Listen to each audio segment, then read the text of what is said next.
Back where we were, almost. But listen to this.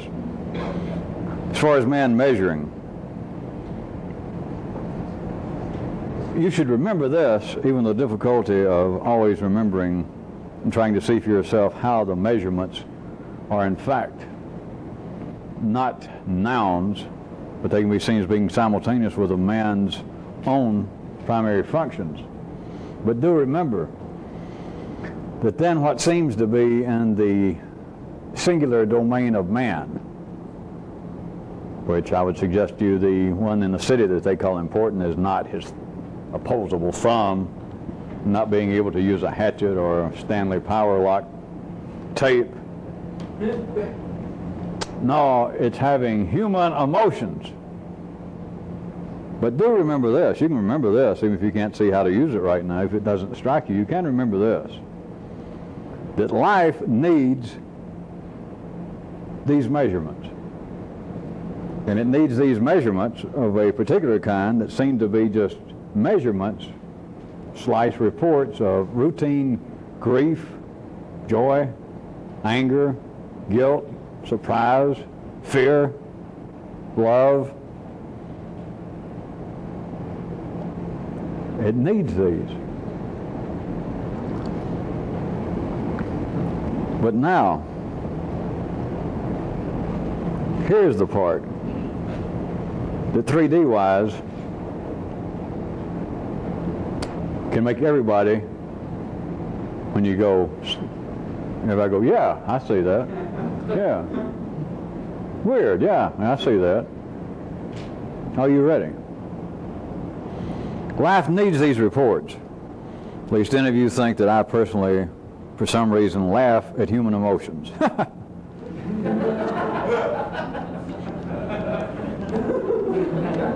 I'm not admitting I do, but I'll say this. If I did, I would not be the first, not simply intelligent person, not simply the first handsome person.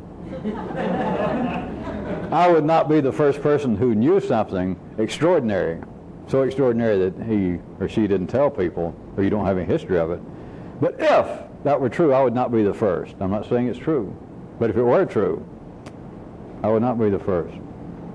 Not because they're funny, not because they're silly, but because everybody hollers, wow, look at that grief. And all humans go, yeah, oh my God. Someone will get on me. Or, look, it's joy, it's joy, it's joy, finally it's joy. And everybody goes, really? Does it qualify? Really? Maybe? Well, all right. I see a bit of validity. Because the guilt of it all, and people go, oh yes, oh yes. But here it is. Not that it's silly, not that it's funny, but what life has done. Life has caused men to give names, to apparently place great meaning upon, and to apparently have personal feelings about human emotions, grief, sorrow, happiness, all of that. On the basis that it has some personal significance, or else people would not spend 70 years going around making measurements for life. I told you. I said, and everybody went, who would live 70 years? Or somewhere at this side of it, if suddenly you had, if this was a correct, not a true, but if this was actually a correct description, that you realize that what life is up to, everybody else is wondering, what's the meaning of life? And that you suddenly saw the meaning of life is this. My days, whatever they may be, have been taken up and I see no end to it. I'm going around and I'm measuring crap all day long for life. Who would live that life if it seemed like, you mean the purpose of life, at least my life, and evidently now I see other people's right quick, the purpose is for me all day long going, well, this is 6 inches high, and this is 4 inches deep, and this is 3 inches deep, and it may be 4. Not that. What you believe it is, hey, this thing is grief-stricken. And it almost has some width of guilt by association. And the height of it has something to do with missed opportunities, if I'm not badly mistaken. That seems to be important. People are wired up in such a way that you'll live your life, even those who might say on a sober day that I don't like it.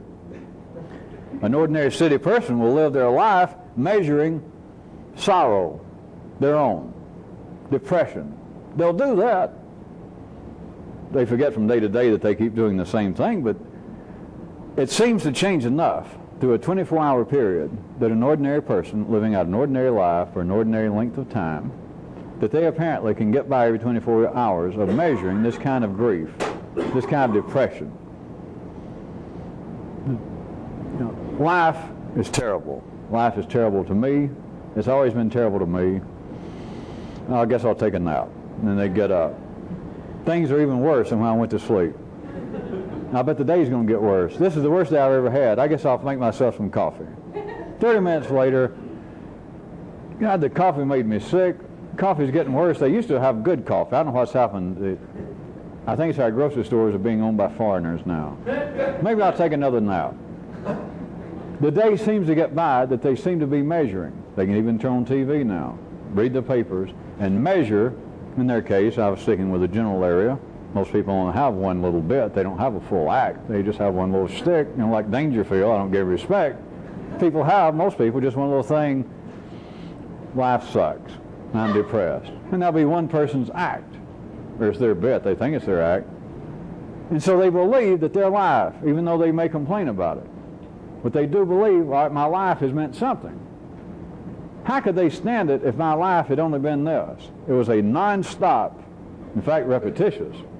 But during a 24-hour period, it's a non-stop sending back of reports to somebody that this thing's 12 inches high, this thing is 6 inches deep, and it's, let's see, it's about 11.5 inches wide. All right, and over here, this thing, who would put up with that? I just knew you were going to like that.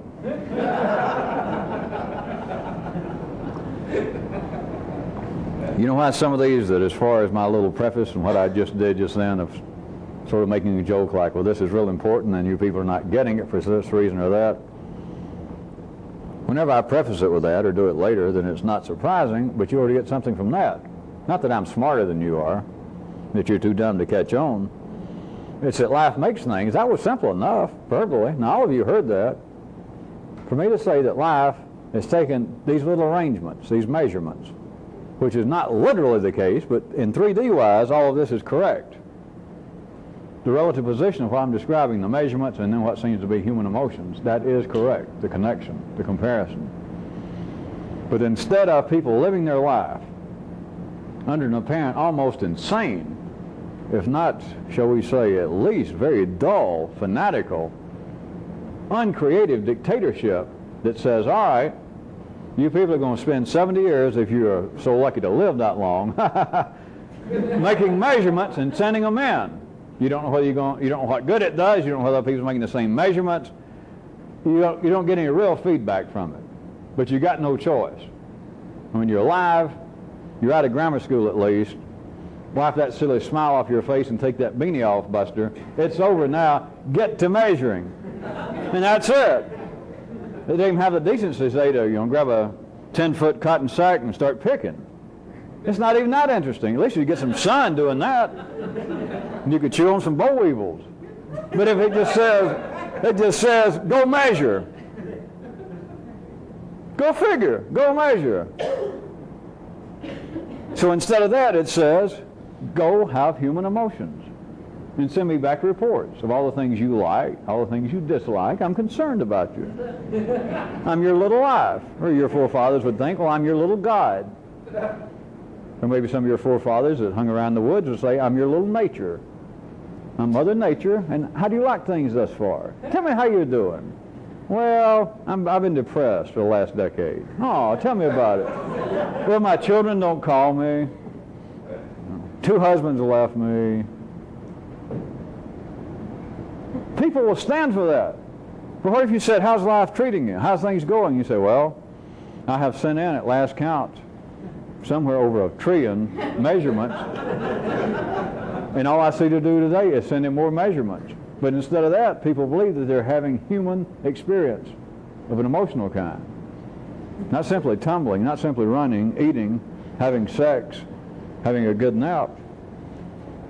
Human emotions. Nobody can describe them correctly. They do not lend themselves for an acceptable verbal definition. The mind can describe itself. As little as city science will admit it knows about the mind can still describe itself better than it can emotions. The mind can describe the body. The tongue can describe the body. The tongue can, in profane and pseudo-holy manners, describe everything from screwing to eating in a way that almost all humanity goes, yeah. It can write odes, poetry, to indigestion, to daydreams. And you go, yeah. But then the poets, then the thinkers, then your own yellow circuits, then that own Y/H measurement says, well, what can we say about human emotions? That is what makes man unique.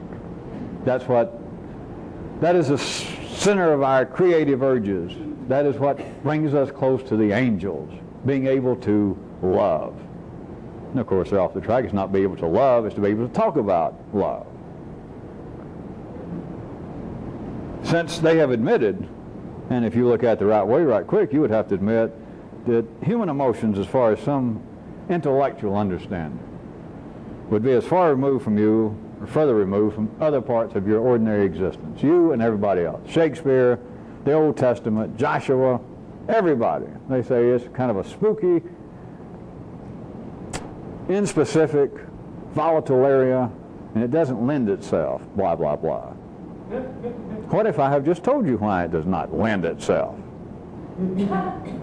It's a charade that life makes men play, that I am having all of these human experiences, whether they seem to be positive or negative, whether it seems to be great bouts of joy, inexplicable happiness, and 5 minutes later I am overcome by the blues and the blahs. And all it is measurements. But what kind of potential revolution might we have on our hands even with city folks if you hit the age of 17 or 18 at the latest and you were suddenly confronted with the news? It was like a New Day 1980 bar mitzvah, and life takes you aside and said, you're now a little man, even you little women, you're now a little man, and here's what life's about. Measure! That's it. And you spend the rest of your days, well, every now and then you get to have a little sex, you get to eat, you take a nap, send in your car payments. But what's the rest of life? When it comes to the human emotions, it seems to be the unique thing that people say that this is where I should be fulfilled. Happiness, a life well spent, satisfaction in things done creatively, things that I did personally. And yet it doesn't seem to be totally fulfilling. It's always a little out of reach. What if it is just a real clever parallel language that instead of 7.5 inches by 12 3/4, it's, well, I'm a little depressed, but there's a glimmer of hope in my soul today. That was 7.5 by 12 3/4. I believe that I met the woman I love today. When translated, what you're reporting back is, I saw another human, and she seemed to be approximately 68 inches high, such and such inches deep. What if that was it?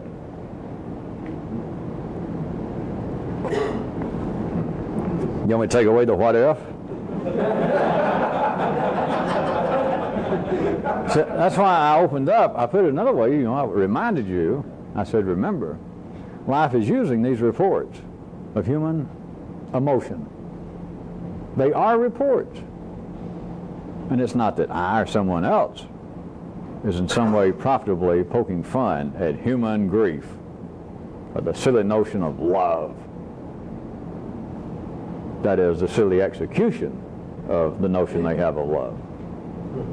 But it's not that these are reports, that these are necessary reports, or life would not be reporting on it. Even some poor little woman, some little spinster sitting somewhere in a room, whining, talking to her TV set, talking to her little cactus plant, telling it about the great international communist conspiracy. That is some sort of needed report. Her life would not have her doing it. Again, this is not to say that all amounts of these reports, all the types of reports are of equal weight with life. You got to understand that. But if life is keeping her alive, if energy is still coming from the primal flow and still on a far-off tributary from the main river, this little woman, some little man, you are still getting fed, you're still breathing, and your heart is beating. No matter if you spend most of your time locked in a closet going, woe is me, woe is me. To some degree, life needs that report, or life would pink slip you.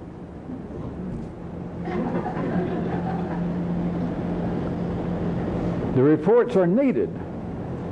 Now I went from that to say, could you consider the possibility that these reports, the ones that seem to be on the basis or in the area of man's unique abilities, man's unique life, his emotional life, the human emotions, not the fighting back that would almost be red circuit of an automatic reaction to physical attack, but all of the very things that humans can apparently, observably at city level, experience that no other creature experiences. They show no manifestation of it.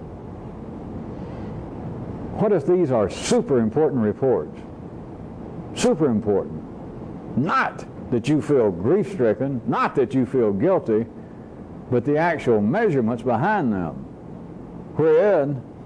Whereas if men were faced with the fact that all you are is a 70-year-old measuring device, no matter what you do, you're sending in reports. And no matter what you do at city level, there's no way to directly know how efficient you are, whether your reports are used, whether they are appreciated, whether the home office is continually getting your reports for those that really have this kind of attitude, and they get your reports and go, ha ha, they could be laughing at you. You don't know.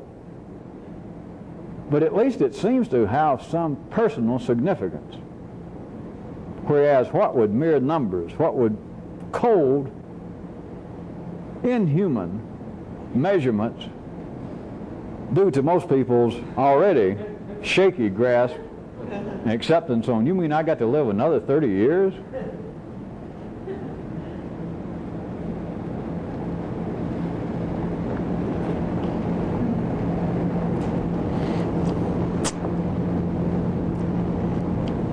I think I'll jump to something real practical. Apparently.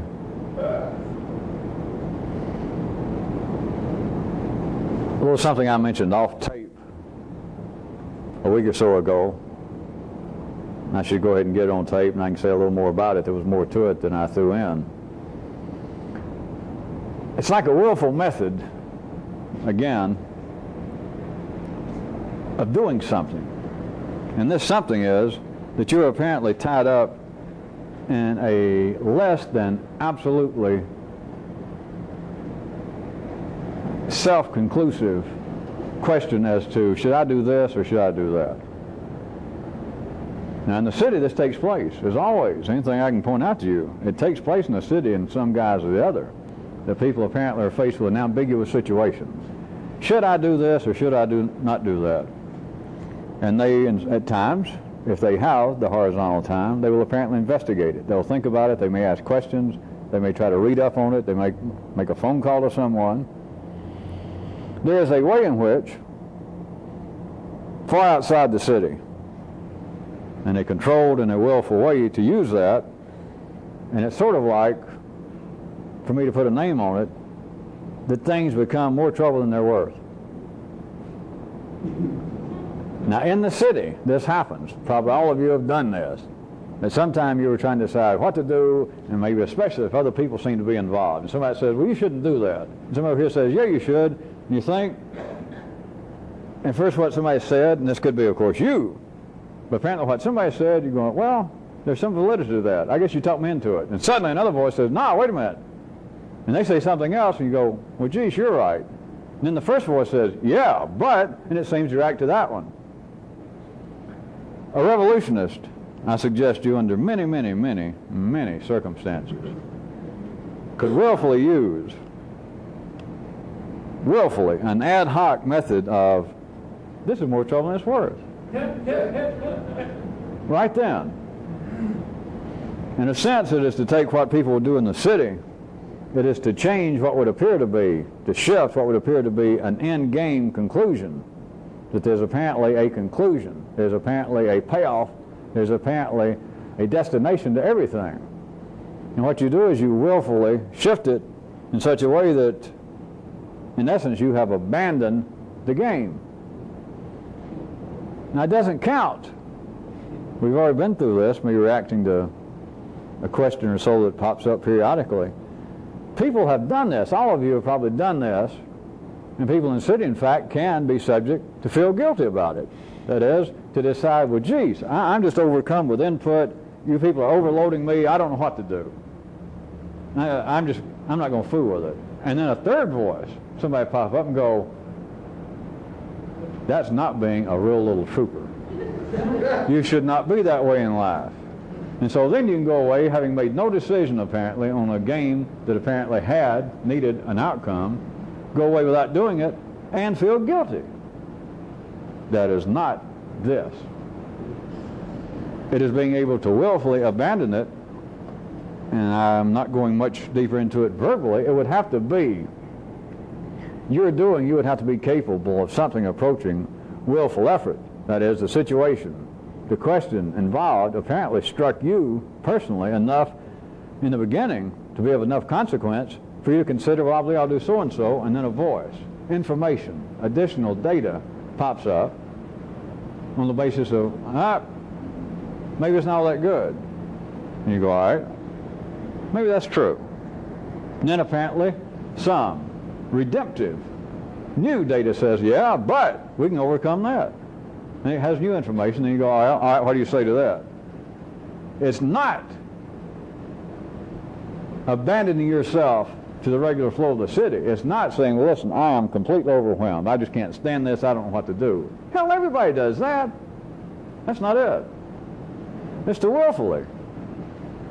It's such as to say, well, there's nothing I want to do more in the world, nothing right now, than I heard they're running now a rejuvenated, a redone old steam engine from here up to Fort Nix. And what I want to do is I'm going to ride that train. That's what I want to do today. I'm off today. I'm going to do that. And you go over there to the ticket window and they say, well, the next one doesn't leave until 4 o'clock. And it's 1:30. And you say, well, hell, I don't want to wait till 4. And they say, well, sue me. The train doesn't leave till 4. And you say, well, I guess I'll forget it. I'll come back next week. And they say, the train, this is the last week it's going to run. You say, well, shit. And then you look up and it says the tickets are $20.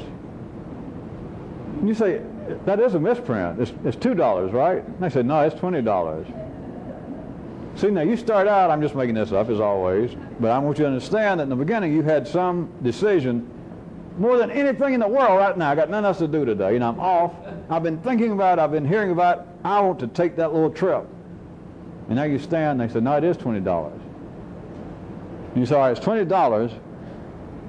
And plus it doesn't leave until 4 hours from now. Yeah. And what am I supposed to do till then?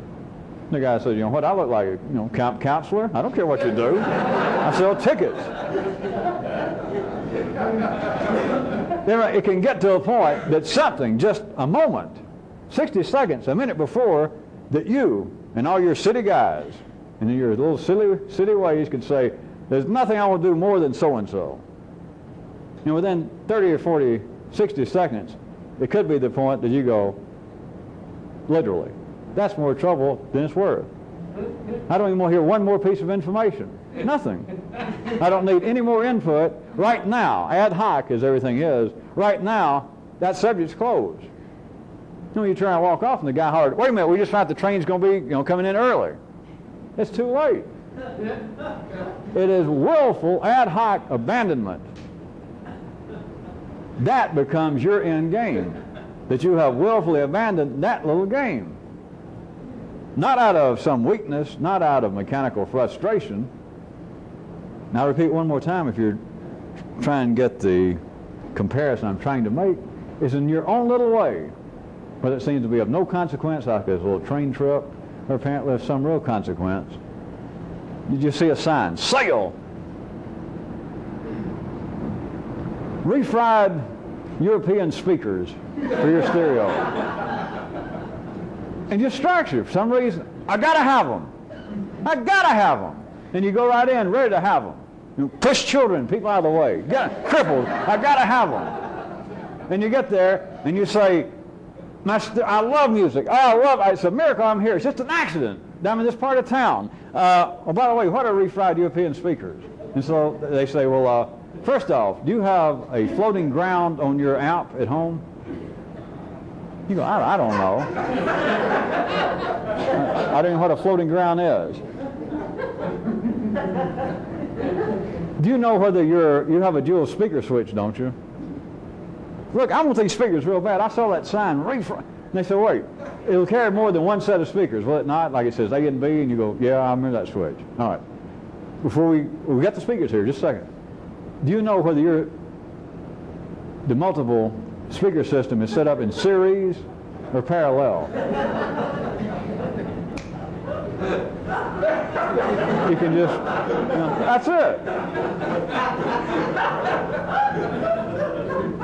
Your hobby was what you had done up to then. Your game willfully shifted from actually having, from purchasing, especially on sale, but whatever the whole conglomeration was. Your end game has gone from, I've got to have these refried European speakers advertised here in the window.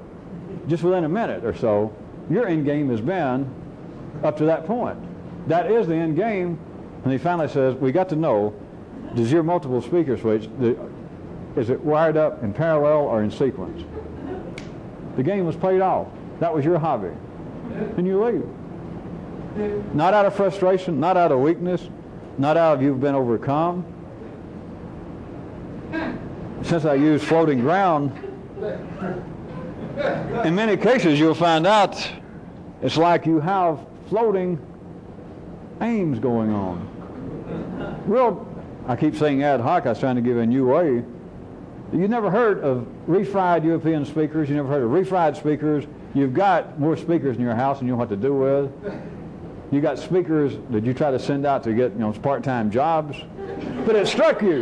Now I'm not going in and play with somebody's wiring system like the city people would say, well, you were just bored, you didn't have anything else to do. All that could be true.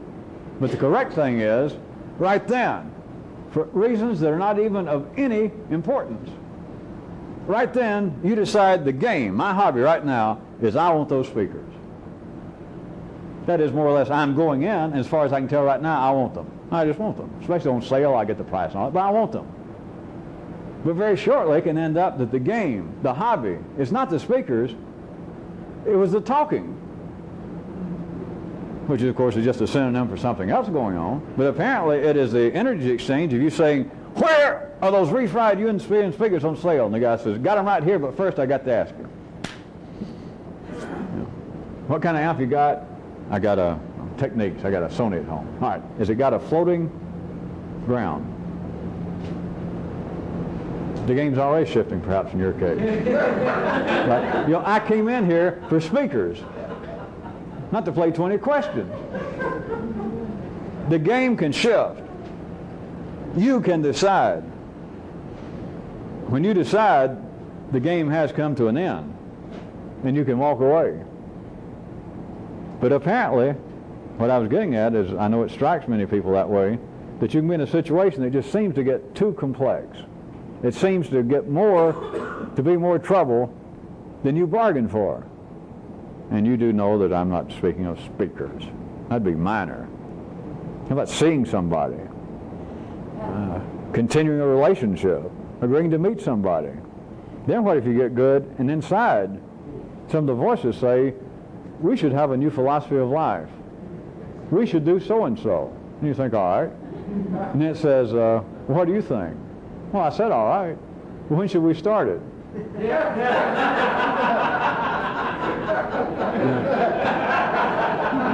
The voice went too far. It's not a question of starting it. You just cut it off. That's it. Now, of course, what I just did then can take that long. And then right after that can start again. Like, well, all right, if you don't like that, why don't we do so-and-so? And you go ahead like this never happened before. You go, sure. This says, should we buy new shoes to do it? You say, well, I guess we could if we're out and it's convenient. And it says, all right, should we just go for like just regular old cheap Kmart or go buy special shoes? It's more trouble than it's worth.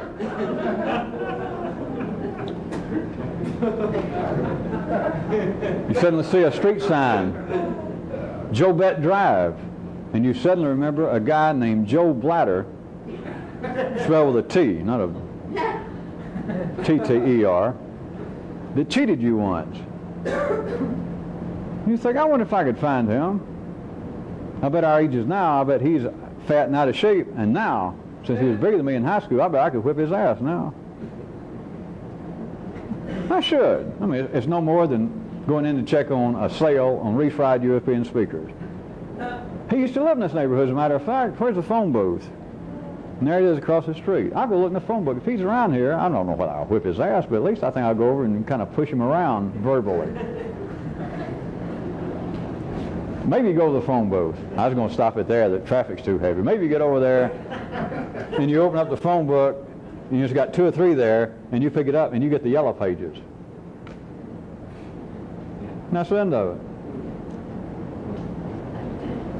Was that too obscure?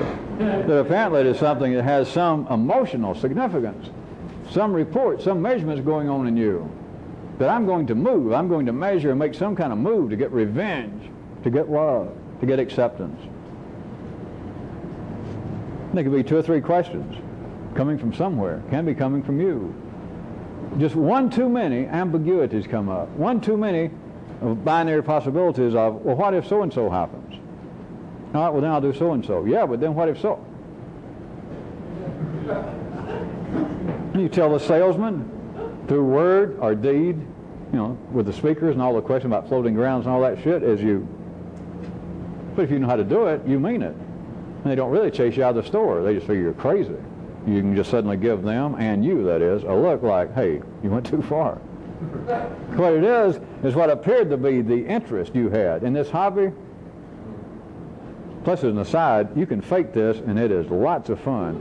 It's as though the human in you, the human asking about the speakers, you know, do you really have them? It's suddenly as though you're a puppet, and in some way you could put out the life force in your eyes and your voice. It's like somebody with their hand up the back of you, little puppet, as they go and just pull you out, and there's nothing left. And there it is, a salesman talking. Well, I just know you're going to like our insurance. You go, I've always wanted insurance. Next to the speakers, I always wanted to have some insurance I never had. And they say, all right, what's your full name and your social security number? You pull the plug on you.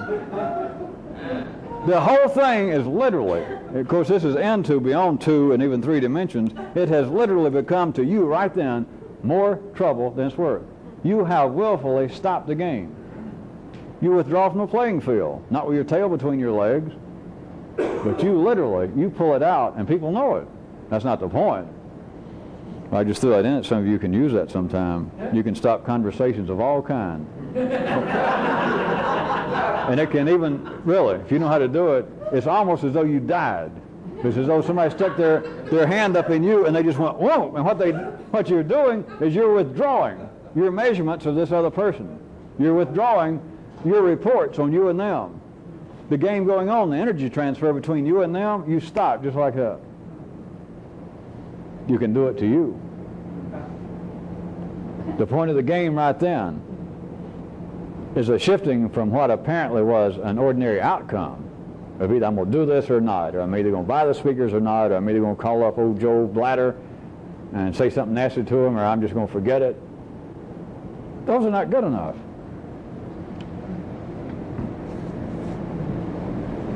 All of you should, since I've already said there's some things you should remember, let me put it another way tonight, something else. You can remember this. Anything that apparently has 2 choices, the obvious being I'll do this or not. You should remember you have got yourself a revolutionary problem. when you're immediately confronted with anything that's got two possibilities, two choices, two paths, two ways out, two ways in, first off, one will never be enough.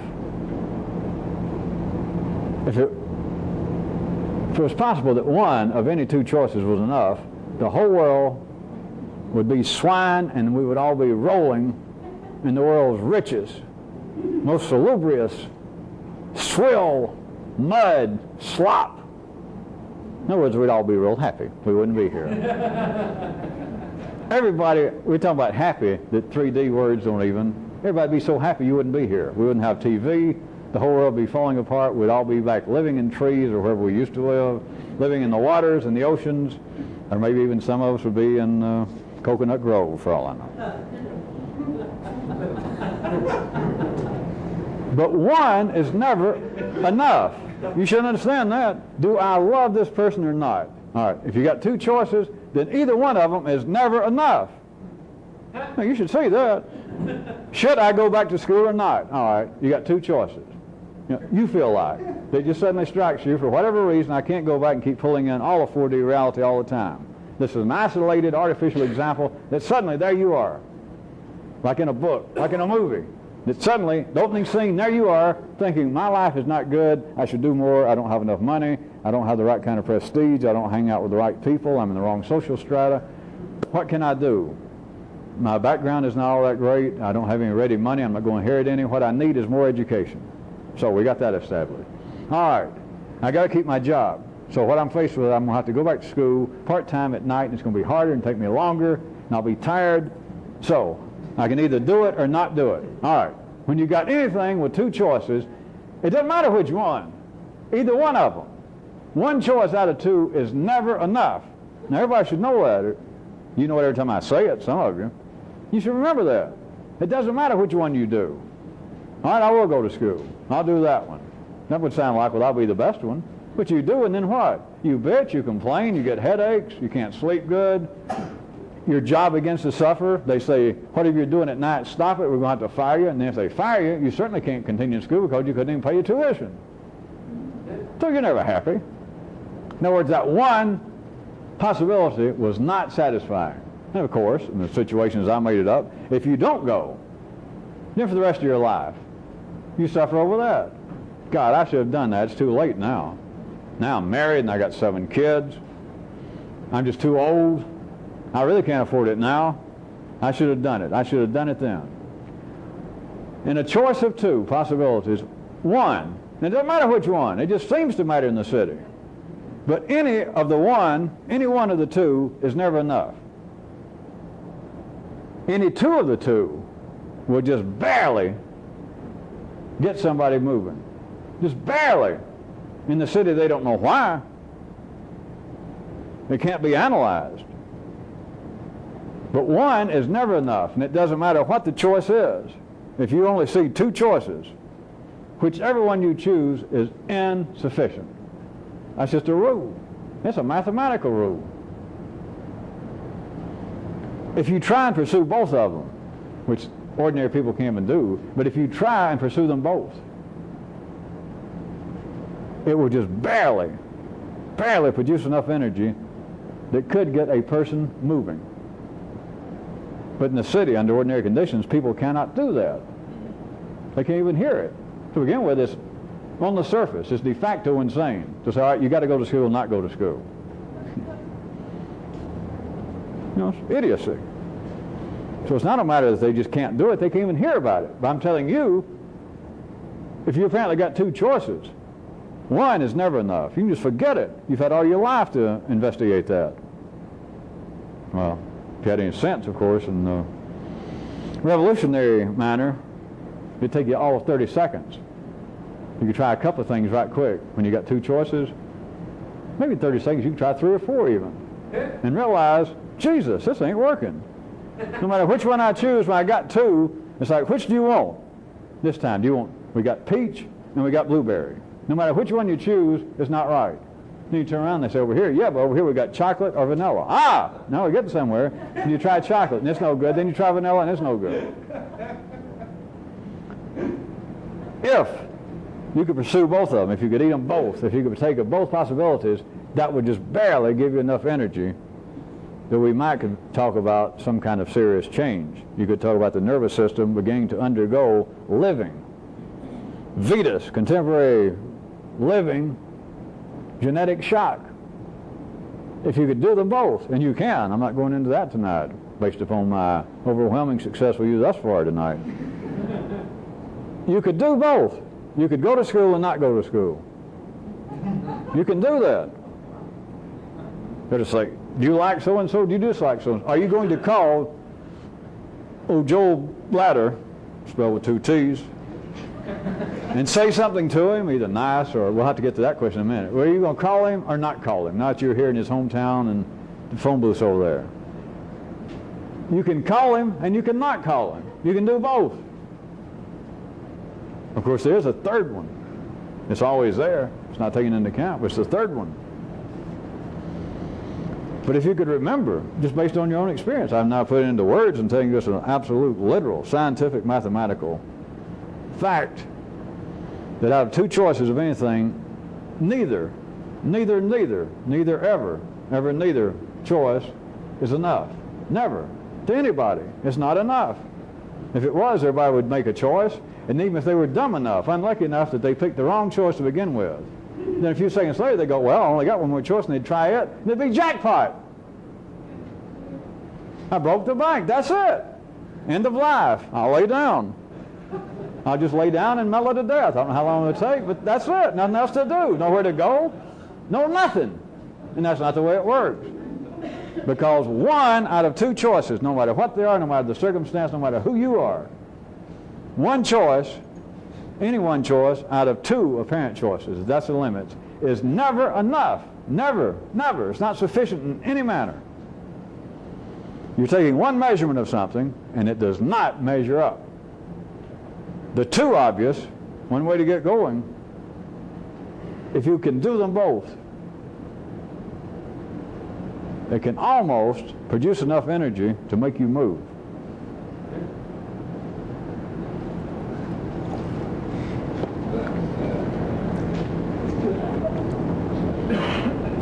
Something sort of related to the method. Let me tell you another one. There's a kind of unrecognized use. There is a kind of pleasure in what amounts to a willful mismeasurement. Such as, let's jump back to Joel Blatt, spelled with 2 T's, over in hometown USA where you found yourself. And let us say that you don't call him, and you walk over and you step into a coffee shop and you sit down, and you hear somebody mention Blatter's funeral home.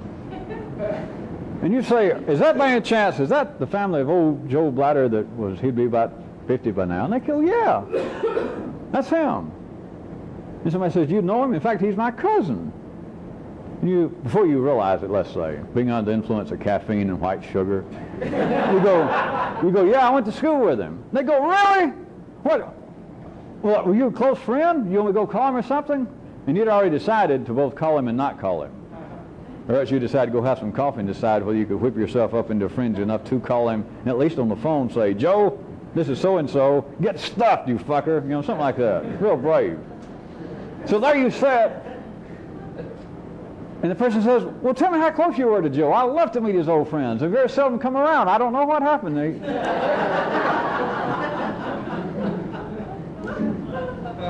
And you compliment Joe. You say, well, to tell you the truth, I was out on the interstate, you know, about 20 miles from here, and I drove over just on the possibility that I could see Joe. I don't know, I started to say Joe and I were like that, but you know, when you're in high school, I guess, I don't know why I should say that, but for all these years I felt a warm spot. I think about Joe all the time. Well, I got to go. Tell Joe, or they may say, well, just down the street here, go down 2 blocks and take a left. You say, well, let me pay and I'll go see him now. How about all internally?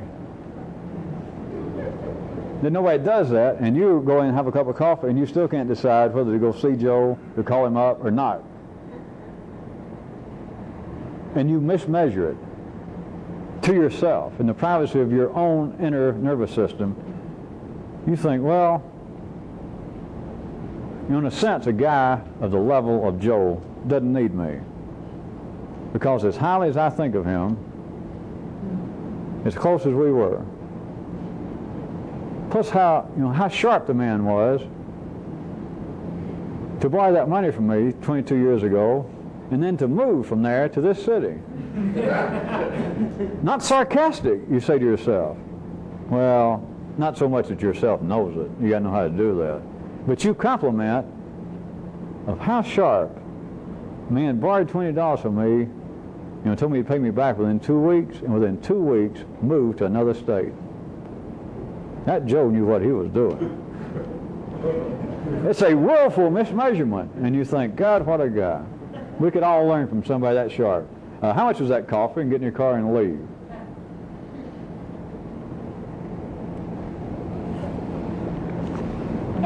It produces energy. It makes energy available. There is great pleasure in it, and as always, there is freedom. But you've got to willfully mismeasure something. It doesn't matter particularly in what way.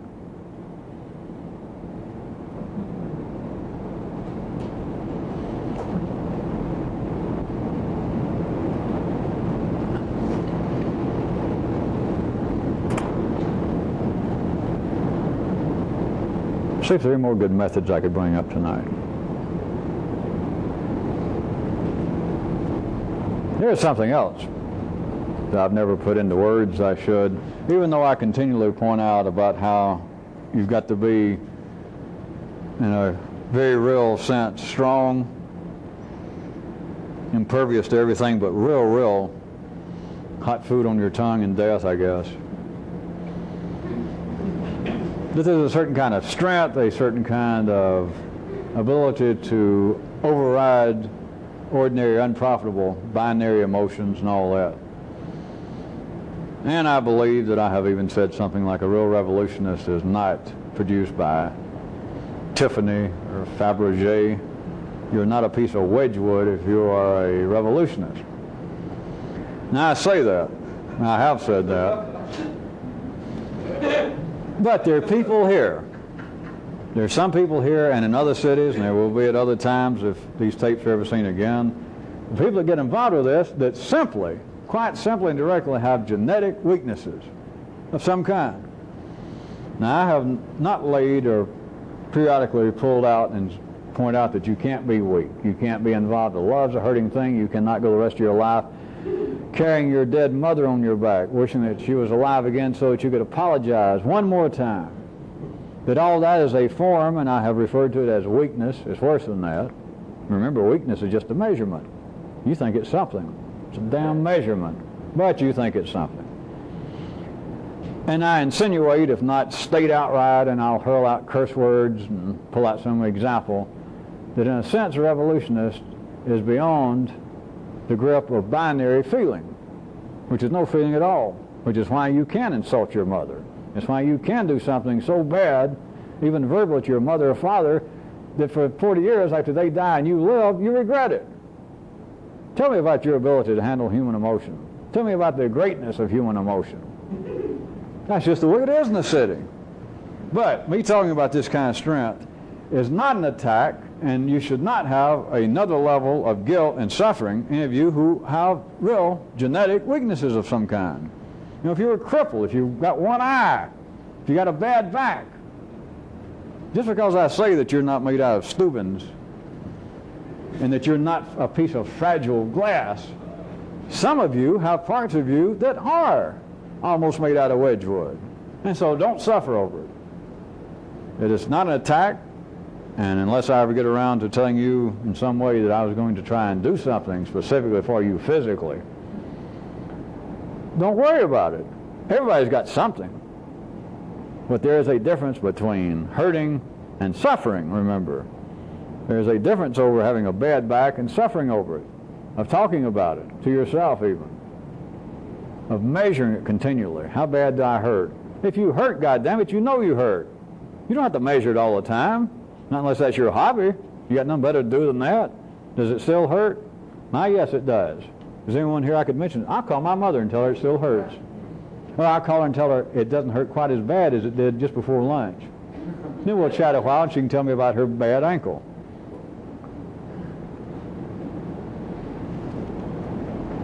If you've got a real weakness of some kind, don't ever take anything I've ever said or that which I represent as being an attack on you. Because you didn't do it, I didn't do it.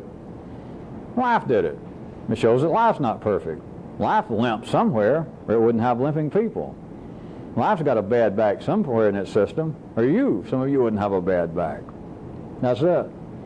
But still, a person can have a bad back and not be walking around as though they were a gilt-edged piece of Fabergé artwork that I am going to crack. My back may crack, but remember my little story about the guy who when his car broke down, he was on the way to Cleveland, and he wanted the mechanic who said, "What's your carburetor?" And I got a rebuilt one I'll replace, and he wanted to guarantee, well, if I pay you and you replace the carburetor, will my car get to Cleveland? He said, I can't guarantee that, but I can guarantee that your damn carburetor will get to Cleveland. You can have a bad back, but are you going to make it to Cleveland? Are you going to suffer with a bad back? Are you going to suffer because you got one eye, bad ear, you limp, whatever it is?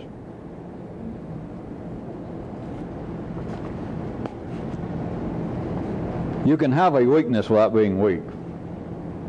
If you're alive, you've got some kind of weakness. There is no such thing as a physical perfect specimen.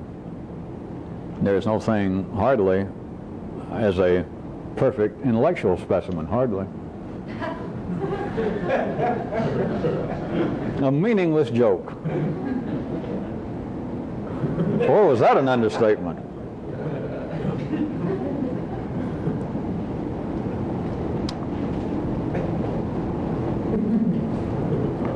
Well, we got 7 minutes left on this side of the tape, so how about go out with a good one?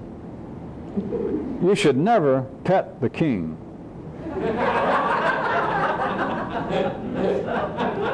By pet, I mean such things as you don't go up to a king and pet him and humor him good boy. Or you make some announcement or just a look. A good kingly despotic look. And you don't go up to a king and go,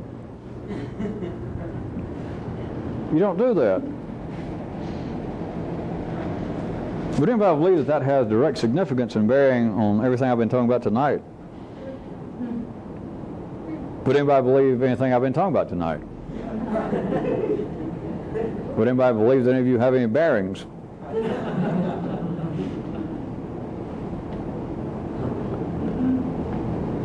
In a sense, you're petting the king if you let your weakness, some genetic, you understand what I mean? When I say genetic, I'm just trying to get it down to the narrow that you were born with some ill, some weakness, some malady. To let that become like your main measuring tool, then you end up attempting to pet the king. And that is dangerous for a revolutionist. You don't do that. The only way that is acceptable, and then it's from a very perverse, that is funny, four-dimensional way, if you can willfully become the despot, then you can do such things as look in the mirror in the morning and go, oh, bless your little heart. Then you can go, oh, But only you know it. Only you can appreciate the humor. But the rest of the time, if you're taking a measurement that is based upon what is, in a sense, at any given time, a tyrannical line of measurement and report on your part, such as your weakness, but your bad back carries you around most of the time. Go into a cocktail party, go into a new job, and the first thing you do is make sure you limp a little bit. Well, you know how to do it. You've been doing all these years, so that somebody will come up and say, bad back? Oh, does it show? This is not psychological. This is not something caused by your mother and a trauma of your childhood that they wouldn't change your diapers every 5 minutes. You end up patting the king. That is dangerous. The king is not going to take that forever. He will turn on you. You don't humor the king. You don't patronize him. Not a mechanical king, not an ordinary dictatorship in you at any given time. Just an ad hoc king right then. Your bad back, your bad personality, your bad attitude. I got the blues. I've been depressed most of my life. Do you not feel well? No, I don't feel well. It's like you're going to pat the king and say, there. I guarantee you, in many cases, he's already done it to you and you didn't notice it, but he will turn on you. And under the right conditions, the way the wiring system of humanity is, from the viewpoint of this, not in the city it happens and it's of no great consequence. It's like a fuse is blown in somebody's house. Like an apartment fire. Burns up all your stuff. It happens all the time. But as far as this is concerned, the king will turn on you and you'll regret it. I don't mean you can't live through it or do something about it, but it is a very unprofitable and is a wasted experience. You shouldn't be fooling around. If you're going to pet the king, if you got any desire and you catch yourself and you're getting up close, remember what I told you. If you get that close, always have a screwdriver or something in your pocket and stab the bastard. Don't hurt him, kill him. But don't go up and patronize the king. Do not patronize your own mechanical dictatorship. Don't patronize what seems to be the heart of your measuring devices. Like, oh. Not unless you know how to do it willfully. And as I said then, you don't raise your hand to pet him, to pat him.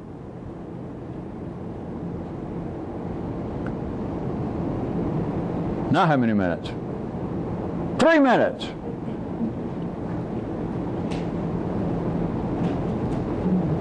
Did you hear about, well.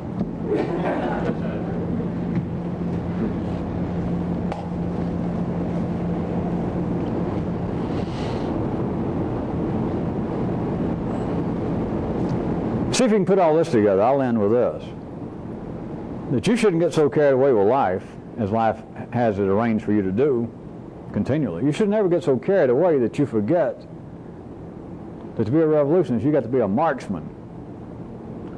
Or in a way that I don't have time to go into, you should be a real dead-eye shot. But you've got to be a marksman. And if you get too carried away about all the dazzling, merry-go-round, flashing, sideshow, midway effects of life, even if you're apparently involved with this, or boy, I just have flashes sometimes, so much fun that life is like a circus. You can't forget, a revolutionist is at all times prepared to be a marksman. On the basis of this, that to hit anything, you've got to aim at it. And if you don't aim at something, you'll never hit it. And you have got to aim at something to ever be a shot. Now, can you take those three and fit them somewhere into the fact that you can absolutely abandon things that become more trouble than they're worth? Anything that only has two possibilities is insufficient. Will just barely get you going if you're doing both even simultaneously. But people forget that you've got to shoot at something. For years, thousands of years, there has been this one, I think, from Marcus Aurelius, wasn't it? That when a ship knows not for what port it makes, no wind is the right wind. Good binary possibilities. And that has been listed surely in every book over 100 pages of famous quotations. And it strikes a chord in people. You know, people in IQ over 80, I guess. That is meaningful. That if you don't have some aim in life, then no wind is the right wind. That is, no circumstances are pleasant or useful. Because if you don't know where you're going, if you don't know for what port you make, you old great ship you, then no wind is the right wind. All right, I'll let that go for God knows now what, 2,500 years? And a few of you at one time, I tried to give you another view of it because it is equally true, to say the least. I could say, all right, from a certain revolutionary view, if a ship has no port in mind, then no wind is an ill wind. That's just as good. It is as correct. But notice, nobody's ever said that before that was remembered. That doesn't fit into city measurements. That does not fit into what life wants. Because it almost sounds like, well, all you're saying is that if you're just a bum or not doing anything, then it doesn't matter what circumstances are. And of course, that won't do in the city. That's not what life's about. So you know I mean something else. There is a way to remember that you have got to aim at something to hit it. And to hit anything, you've got to aim at it. And that if you do not aim at something, you'll never be able to hit anything. So it sounds like that there's got to be some purpose. How about short-lived, short-range, short memory purpose in this at any given time, or you won't do anything. All right? I see right quick the parallel that you may be trying to draw with what you just said. Yeah, but how about this? How about if you can hold a willful, short-lived aim that don't have a name? The one I thought I had was more trouble than it's worth right now. I got no aim. But then the thirdly is also coevally hold that those two may be true, but I know better. That is, I'm aiming and I'm not aiming. But I understand this, if you don't aim, you got to aim.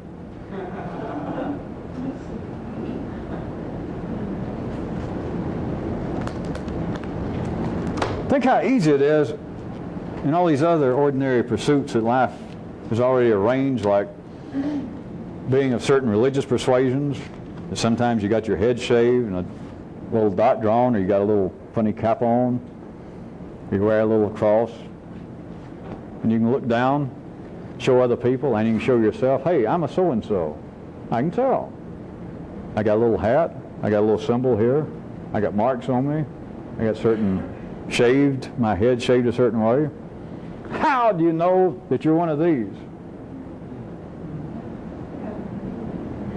Now, whatever it is, but how do you know you're one? And no way that you know you are one, whatever it is. No way that you possibly know you're one now is I let you come here. And from a city view, you could go, well, not to be sarcastic, of course, but, you know, big deal. What does that tell me? Almost nothing. Whatever this is, if I'm involved with it, how do I know it? And the closest you know it is I let you keep coming here. But there's no distinguishing marks. I'm not sure. It's because you forgot to be a marksman. That is the end of my side of the tape.